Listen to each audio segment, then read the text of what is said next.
Dan थांबाय जालांखानोसै ओंखामखौ जालांखानोसै मोसानायखौ नायना थांनि मोनजागोन आं दं मुसलपुर टाउन नै बेवहाय जागासिनो दङ UPPL नि बर्षपुर्ति नोंथांमोन एसे दिन्थिलांनो नाजादों सोर थैदो बिपिन रावत बिनि थाखाय होदो नामा श्रद्धान्जलि आसामनि मिनिस्टारफोर फैदो नोंगोना मानसि बुरजा जानांगौमोन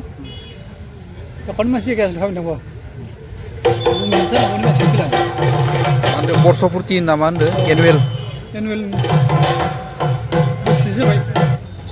UPPL नि ना मोननैनिबोलै UPPL प्लस BJP नामा बे UPPL निल' जागोन आरो आं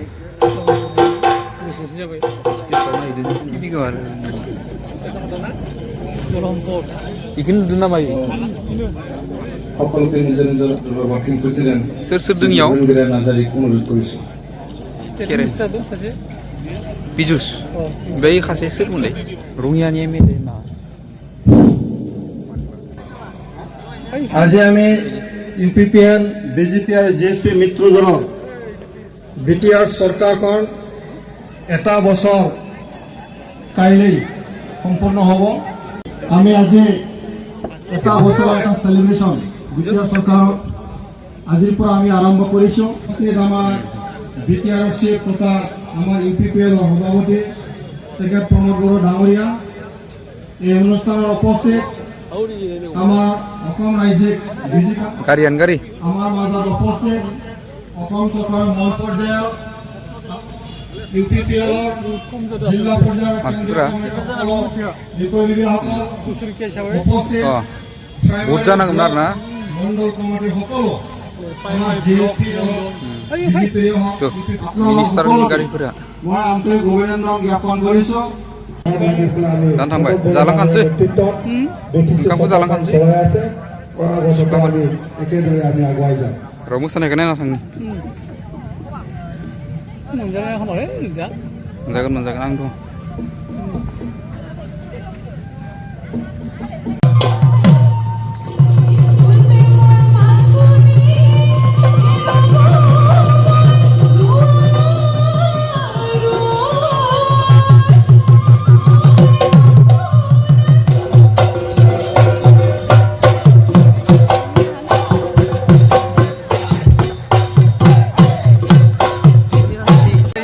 नैखि जानाय नोंना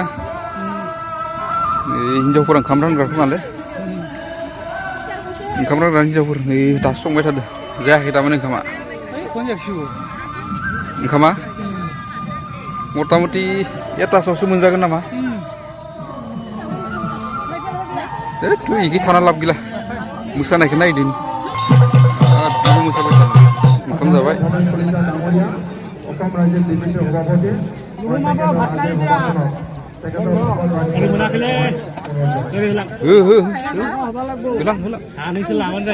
अमा बेदर होलां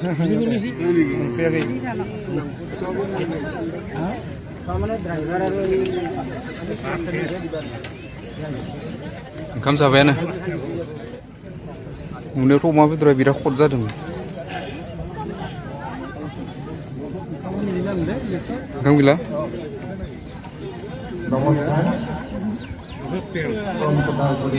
नैखि नेलायबाय थादो मिसा इयाव ओंखाम जानाया नेनांगोन मोनजागोन मोनजानाया খালি আমি बर' लेक्सार होगासिनो जोंहा কামবিলাক লাহে লাহে কৰি আছো এইকাৰণে কৰি আছো সকলোকে ট্ৰেনিং দিব লাগিব ইউজি ব্ৰহ্ম ডাঙৰীয়াই যেতিয়া BTC চুক্তি হৈছিল তেতিয়া এই থিওৰিটো ঘোষণা কৰিছিল ট্ৰেনিং প্লেনিং আৰু এক্সিকিউশন যদি তেখেতৰ কথা মতে কাম হ'লহেঁতেন যোৱা 70 বছৰে আমাৰ BTC ৰ ৰূপটো সলনি হৈ গ'লহেঁতেন